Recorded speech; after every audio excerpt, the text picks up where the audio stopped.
Good morning, good morning, good morning,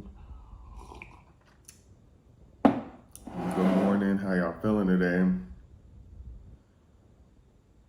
How y'all feeling? How y'all feeling? Happy Monday. Oh yeah, don't worry, we gonna lock in. Y'all already know we finna lock in. Y'all know we finna lock into the morning coffee. But the coffee, make sure y'all got y'all coffee ready. Make sure y'all locked in. We got a few things to cover today. And we're gonna keep the ting brief, but we got a few things to cover today.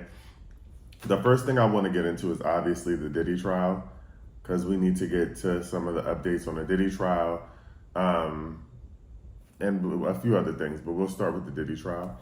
So, updates on the Diddy trial. So, for those of you who have not been following the Diddy trial, last week, Friday, Cassie she completed her testimony, she finished testifying, and on Friday, the defense did their cross-examination. She completed testifying altogether. She doesn't have to take the stand anymore. A few things that came out of Friday.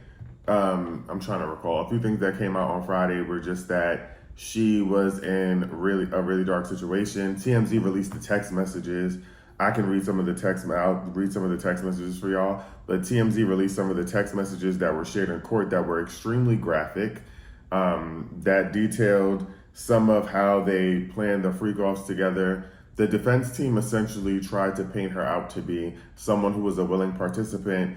I will say that she did admit to some extent that she helped put these organizations together. Like she was a part of putting together the freak-offs and getting the drugs and the sex workers.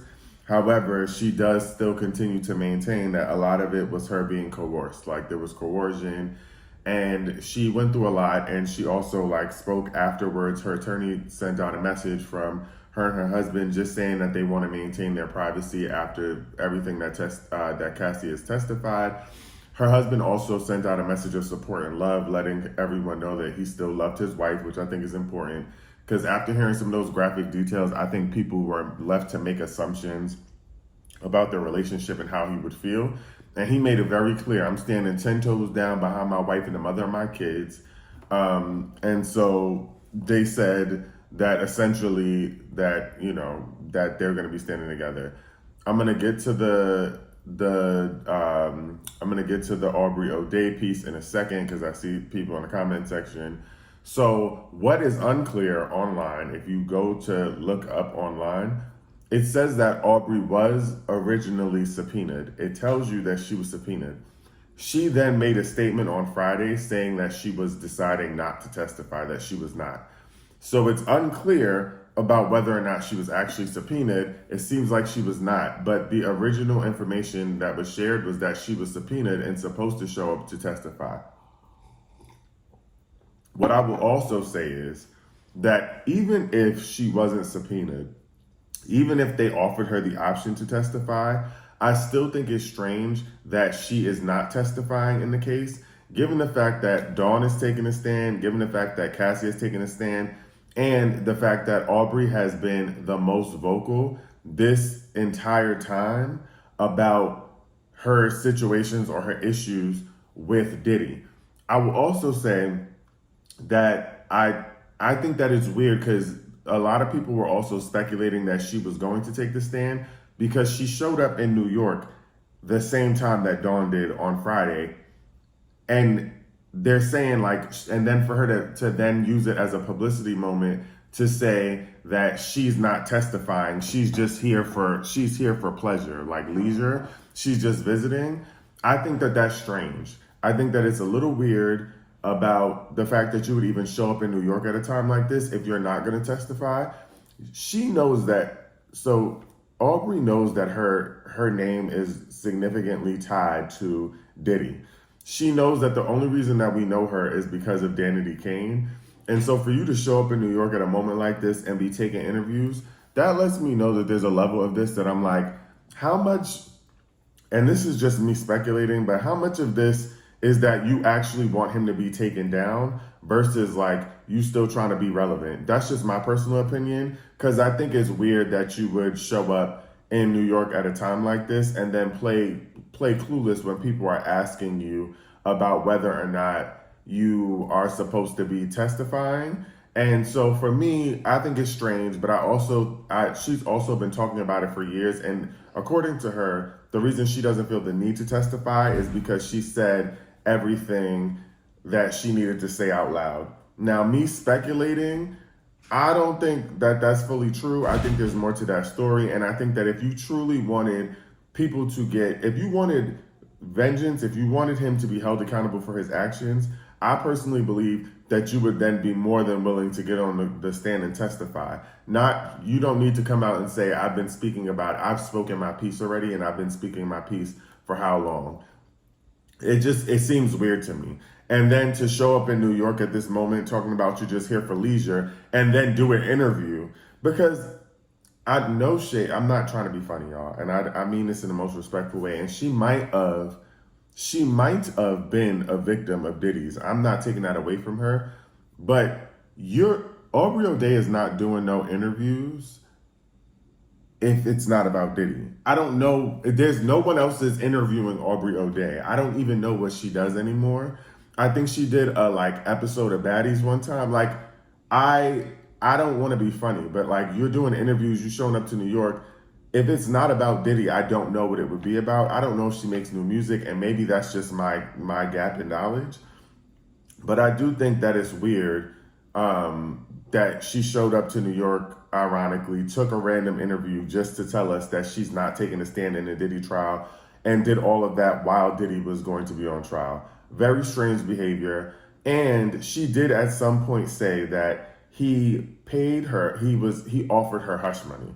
So she said a few things. She said that he offered her the royalties to her music at some point, and she did say at some point that he offered her hush money. Now, she also says that the royalties for the music, many people have said that, right before he went to jail, he was offering people their royalties, but the reason that they didn't take it is because it wasn't worth anything. Them owning their music at this point doesn't mean anything, and it's probably because the music is so outdated. What are you going to do with that money? But they essentially were saying that a lot of them, he offered the royalties or he offered them ownership of their song, but it was too late. It wasn't really worth anything.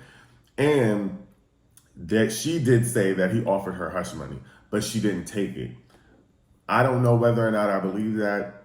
I think that there's a world in which he probably offered her more hush money. And the thing about this is, no shade, but a white woman go a white woman. And so she might have been like, listen, I won't take the stand if you give me X amount of money. And she probably did her negotiating and is probably living a lavish life with the money that he gave her. But something to me doesn't seem right about that situation. And it also doesn't seem right to me that you're showing up to New York right now and using this moment to take interviews with people randomly, and then letting us know that you're not going to testify because you feel like you said everything you needed to say.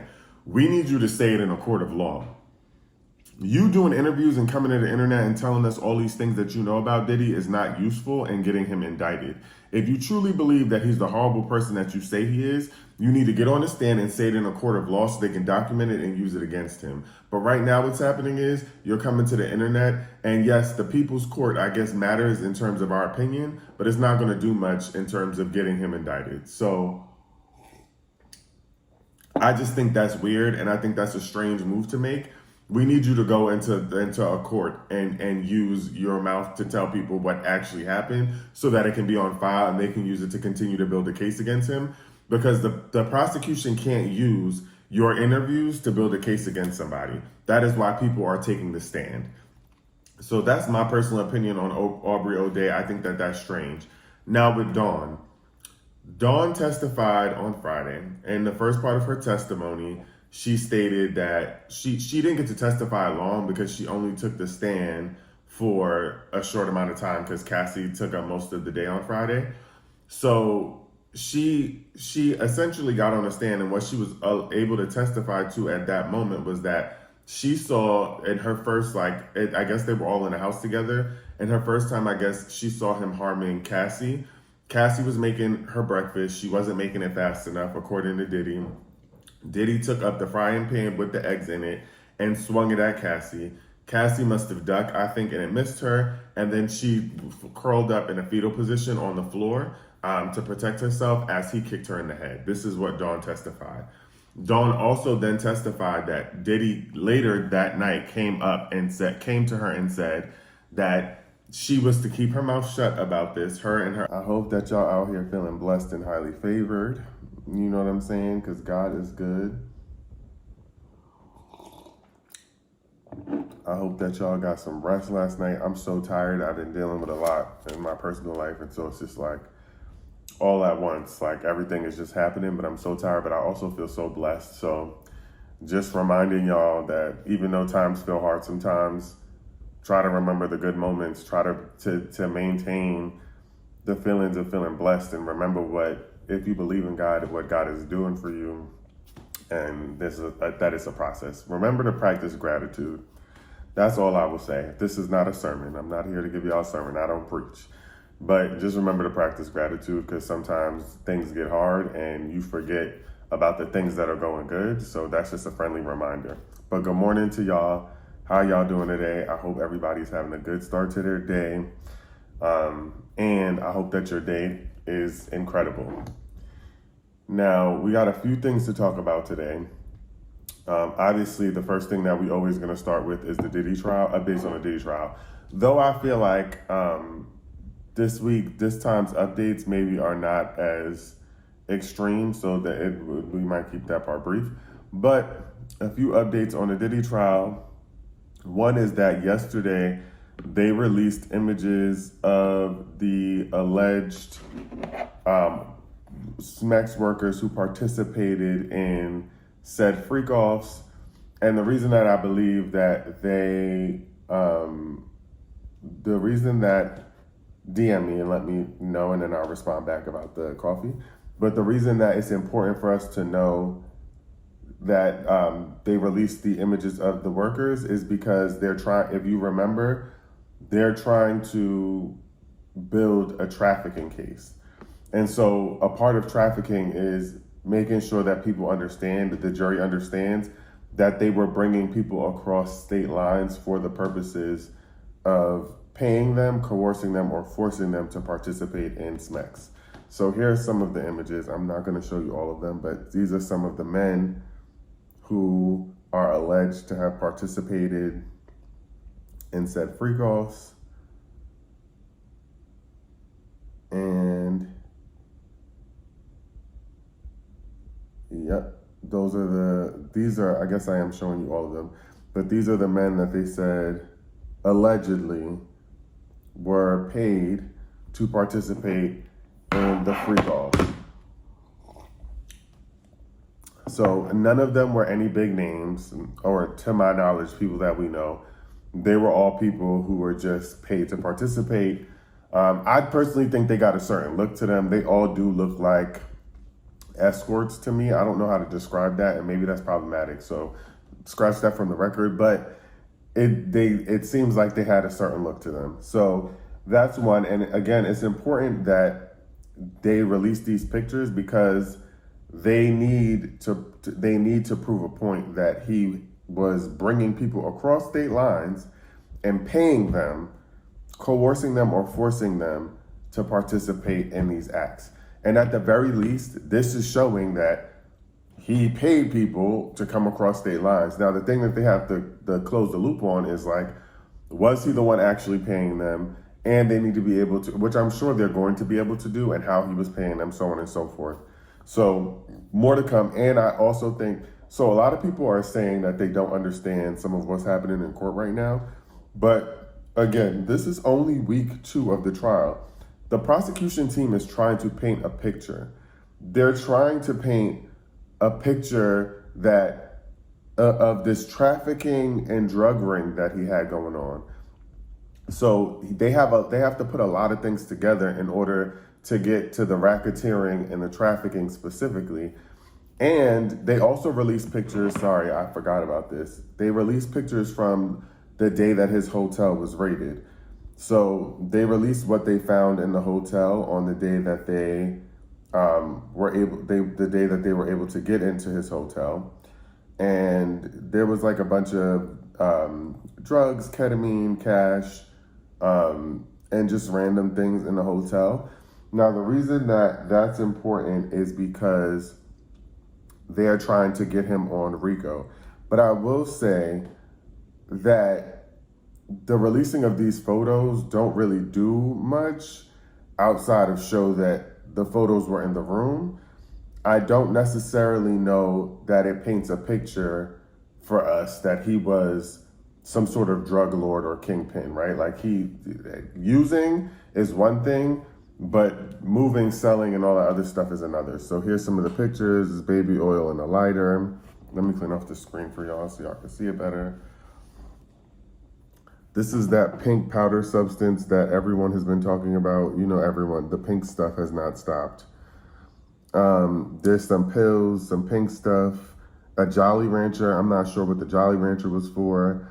There's some prescription drugs, some more like pink stuff and drugs, and then all of that in a drawer. And then a little toiletry bag with money in it, and that's the room.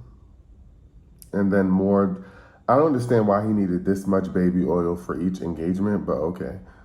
And then that's the room, the room, the room. And more of the room, more of the room.